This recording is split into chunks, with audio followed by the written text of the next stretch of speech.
欢迎收看《神秘文怪事》，大家好，我是团长。没有订阅的朋友，请按下订阅按钮，谢谢大家。加入我们优秀神秘文怪事团，拜托大家用力按下订阅，达到1000订阅，大家可留言告诉我。我上一集影片讲到，人类登月谜团目击外星人吓坏，月球基地的建设，人类太空探案的新里程碑。没有看过新朋友，我建议先看上一集，我把上一集影片放在说明栏。1996年7月21号是个值得纪念的日子，那就是阿波罗11号登月任务满53周年。1996年，人类首次踏上了月球地表，整个过程也都被实况转播。太空人阿姆斯壮在电视机无数观众的面前讲出了那一句经典的：“我的一小步是人类的一大步”，传遍全世界。不过呢，这场登月任务其实藏着许多秘辛，中间更是一度传出登月任务差点就要失败，3位太空人差点葬身在月球表面。就让我们来一起回顾这场惊心动魄的登月全纪录。震耳欲聋的引擎深究，被称为爬行巨兽的美国太空总署 NASA 火箭履带运输车正在执行一项历史性任务，车上高111公尺的龙神5号火箭更是巨大的惊人，是有史以来体积最大的人造飞行器。1969年5月20号当天被缓缓地运往佛州甘奈迪太空中心发射台，火箭上搭载了阿波罗11号太空船，即将执行划时代的人类首次登月任务。Which is shown for all day, all of first shift Tuesday. The tank pressurization test will not start until 1300. 经过2个月的协调测试，7月16号凌晨，阿波罗11号登月行动正式揭开序幕。执行任务的3名太空员在太空中心的休息区注重准备，他们是实际登陆月球的任务指挥官阿姆斯壮。Each segment of the mission, every individual piece has to be completed perfectly in order for the next step to be possible. 与登月小体飞行员艾德林。Apollo 11 has very simply been given the mission of carrying men to the moon, landing them there, and bringing them safely back. 以及驾驶太空船环绕月球轨道的柯林斯。The enormity of this event is something that only history will be able to judge. 发射3小时前，3名太空人从太空中心出发，搭上接驳车前往13公里外的发射台。从太空中心到发射台需要15分钟车程，没想到太空人还在途中，火箭居然出了问题。CLTC, this is CLPS. Go ahead. We have a leak on the S4B engine valve. We have it in the override closed position to see if it'll get better. It seems to be getting worse. 第3节火箭的氢气燃料槽阀门出现泄漏的情况，太空中心马上派出3名技师，直接在发射台抢救。同一时间，太空人已经抵达发射台，搭上电梯直奔最顶端的指挥舱。直到太空人进入太空舱，即使还在下方37公尺的地方，抢修泄漏部位如果无法修复，第3节火箭可能没有足够的燃料，将太空人送入月球轨道。这项登月任务必须延后甚至取消。起飞前1小时50分，终于解决了燃料泄漏问题。阿波罗11号依原定计划起飞，发射现场数万观众，加上全球5亿的电视观众共同见证历史。登月任务踏出重要的第一步，现场气氛激动。第1节火箭持续燃烧168秒，将太空船带到100公里高度后，脱离高度达160公里。太空船进入太空后，第2节火箭脱离，第3节火箭点火，将太空船送入了月球轨道。Apollo 11, this is Houston. You are go for TLI. Over. Apollo 11, thank you. 火箭成功升空，是阿波罗11号登陆月球任务第1道关卡。接着在太空中翻转指挥舱，以登月小体老鹰号对接，则是下一个重要步骤。这项工作由科里茨负责，一开始也不太顺利。It's a very weak signal. We believe that Mike Collins is now maneuvering the spacecraft. The antenna patterns aren't too good at the moment. 仔细操作指挥舱的移动，差之毫厘，失之千里。登月成败的关键就在太空人手中，最后用尽无限。Houston, Apollo 11, all 12 latches are locked. 度过了第2道关卡，接下来2天就是奔向月球。太空人也没闲住，不但要忙着在太空中做电视直播，还要把登月小体准备好，包括架设摄影机，准备拍摄阿姆斯壮走下登月小艇，踩下月球表面的第一步。到任务第4天，阿波罗11号进入月球轨道，近距离地拍下珍贵的月球画面，也看到远端的地球从月球的地平线冒出。登月的第3道关卡，也是最重要的一环，就是驾驶登月小艇降落到月球表面。7月20号当天，阿姆斯壮与艾德林进入老鹰号登月小艇之后，与指挥舱顺利分离，距离月球表面5万英尺，约等于15000公尺的高空。老鹰号点燃引擎进行减速下降，没想到才过1分半钟，警报声大作。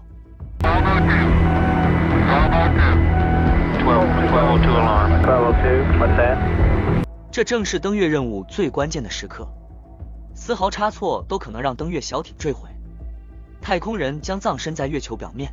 警报连响了3次之后，控制中心做出了堪称太空探测史上最重要的决定。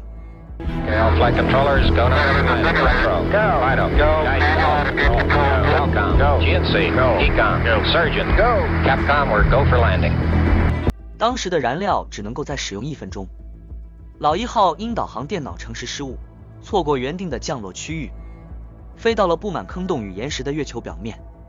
附近如果强行降落登月小体可能受损。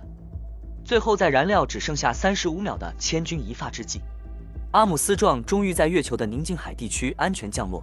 Tranquility Base here. The Eagle has landed.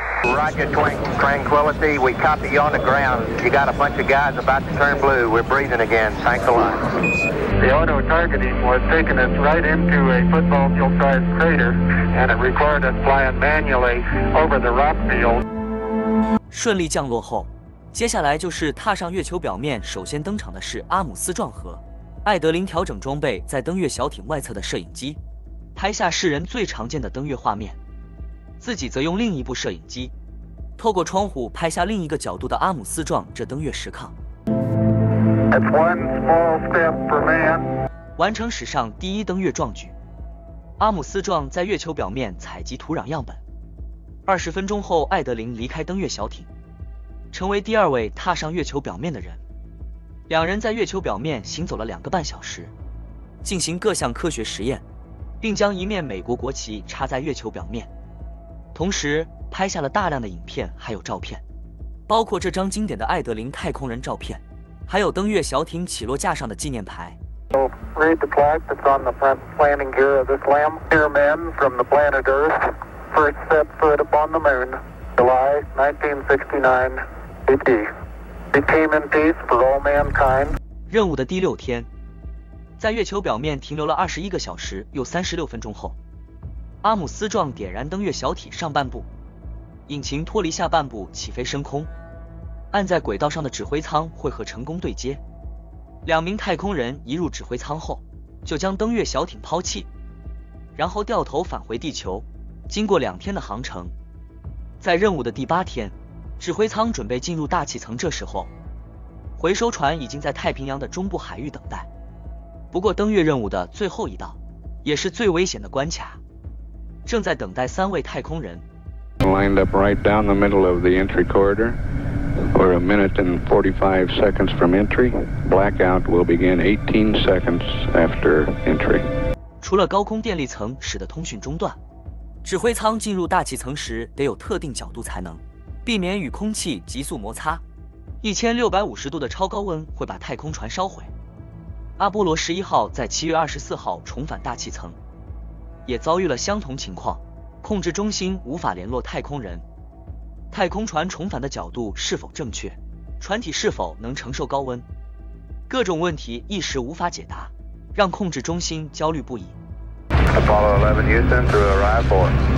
2次呼叫阿波罗11号毫无回应，控制中心的每个人都眉头深锁，甚至有人已经做了最坏的打算。Okay, Capcom, one last call here, and we'll have to give up and let the recovered people have it. 第3次呼叫还是毫无消息，就在放弃前的最后一刻，航舰终于了听到熟悉的声音。Position 1330, 16915. 完整的8天过程，NASA 50几年前用了超广角高画质底片拍摄，有些画面还是第一次公开。原来登月任务有这么多惊险，为人类探测宇宙迈出了最重要的一步。回顾这段历史，让人热血沸腾，深深影响了征服太空的每个计划。还有梦想永远不会。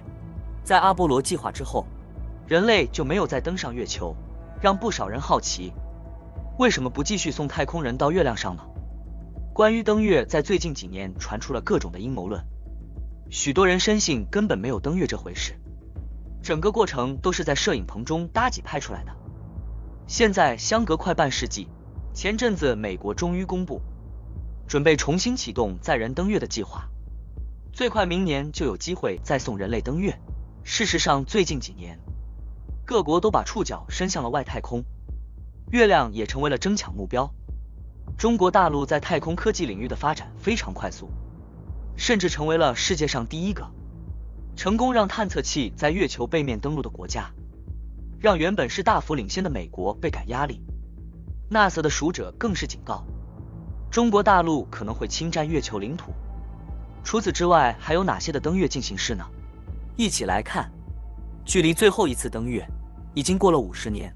We're really excited to bring you the announcement of who NASA is going to continue to finish out the human landing system and take humans back to the moon. 阿提米斯计划目标在2025年将太空人送上月球，成员包括首位女性以及有色人种，由美国、澳洲、加拿大、日本、南韩等共19国共同合作，并在月球表面建立永久基地，为2030年登陆火星奠定基础。With 3 partners who will help us achieve the next human mission to the moon.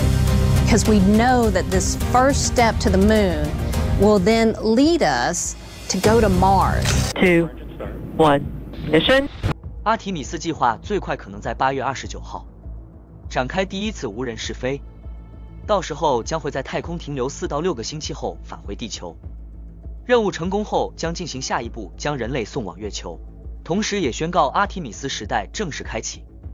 美国再度实施登月计划掀起讨论，当然更多的是质疑，为什么相隔半世纪还要花费如此庞大的心力才能够登月呢？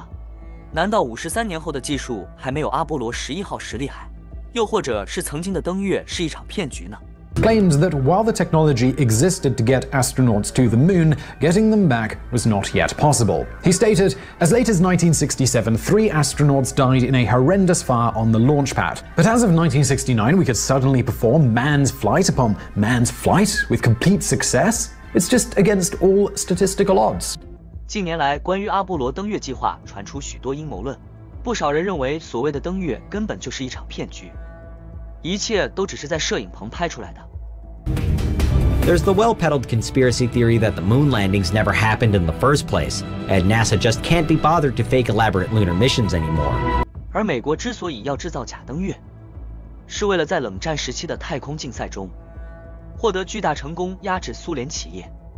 He claimed NASA worked in tandem with the Defense Intelligence Agency to fake the moon landings to one-up those pesky Russians. 随着最近几年，世界各国纷纷把目标转移到外太空，月亮再度成为了强权的兵家必争之地。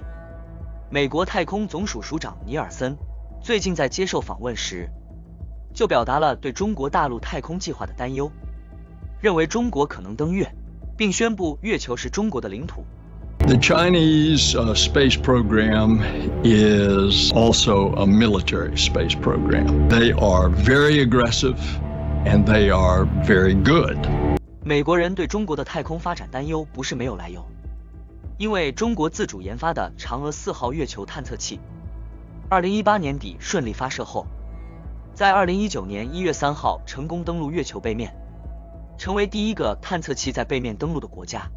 We are building on the achievements of those who came before. The giants who conquered gravity and raised a banner in the heavens. They beckon us to go farther. 然而，在美国前总统川普任内，大力支持的阿提米斯计划，却因为预算问题一再延宕。有不少专家担心美国的太空技术可能在2030年就被中国超越。不过，根据1967年生效的外太空条约规定，外太空不受国家主权主张，不得透过使用占领或其他方式将星体据为己有。因此，无论哪个国家都无权把月球给占为己有，除了中国大陆，就连处于战争风暴核心的俄罗斯，也对月球虎视眈眈，俄乌战事如火如荼。但普兵的霸业版图不仅限于陆地，还包括外太空。Добились таких грандиозных, но неужели сегодня с продвинутыми технологиями развивать нашу космическую программу, которую мы с вами обозначили как этап Yuri Gagarin, a 27-year-old Soviet Air Force officer whose name history. 前苏联太空人加加林是第一位进入太空的人类。61年后，普兵郑重宣布要继续登月任务，预计下个月发射月球25号，采集月球的土壤样本等等，宣称不管外界再怎样阻挠，只要是俄罗斯想做的，就一定能做到。或许你会以为只有超级富有的强权国家才会想着要探索宇宙，那可不一定。全印度感到骄傲，却有超过3亿的平民一点都笑不出来。多年来，社会各界一再呼吁，没有必要从事华而不实又劳民伤财的太空探测计划，应该多关心底层民众的生活。但印度政府始终没听进去。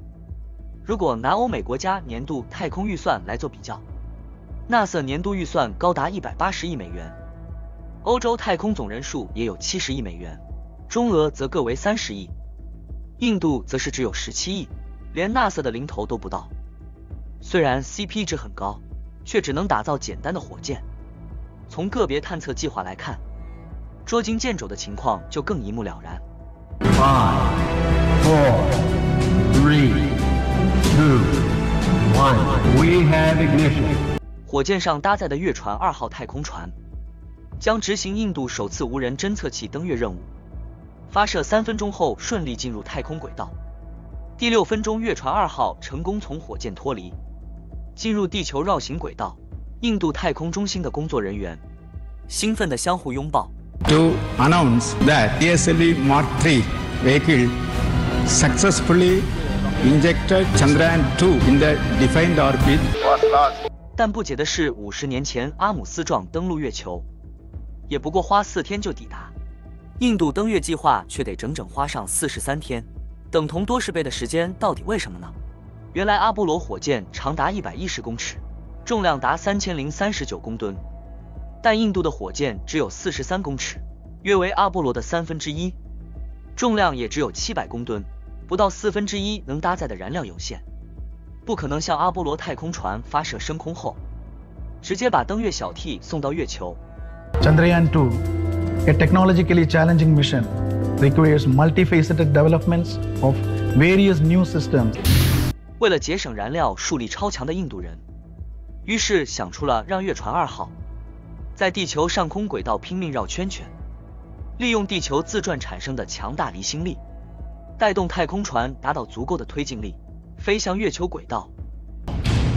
भारत के लिए जितने भी भारतवासी के लिए गर्व का समय है ये, क्योंकि कुछ सालों से हम इसके लिए इंतजार कर रहे थे और कुछ दिनों से पहले इसको लॉन्चिंग के लिए टाइम रखा गया था。外界好奇印度政府何不前粹像美苏一样，打造强力的火箭进行登月计划，说穿了就是没钱。50多年前，阿波罗计划总经费高达254亿美元，印度月船计划只有1.5亿，甚至比不上2014年好莱坞花费1.65亿拍摄的科幻片《星际效应》。虽然预算很低，但慢慢背的月船2号仍创下几项太空纪录。它是人类首度对月球南极地区进行探测，让印度成为了继美苏、中国大陆之后第4个登陆月球的国家。जब अंतरिक्ष में जाएगा, हिंदुस्तानी लेकर के जाएगा, हिंदुस्तान के वैज्ञानिकों के द्वारा हुआ。各国现在都把目标放在宇宙，随着各种登月计划即将一一实现，就看谁能够抢先机。许多人还是选择想象空间，请大家自行判断。希望您会喜欢今天主题，也欢迎在下方留言分享你对这些的看法。大家帮我按赞、订阅、开小铃铛，谢谢。感谢收看，下次再见。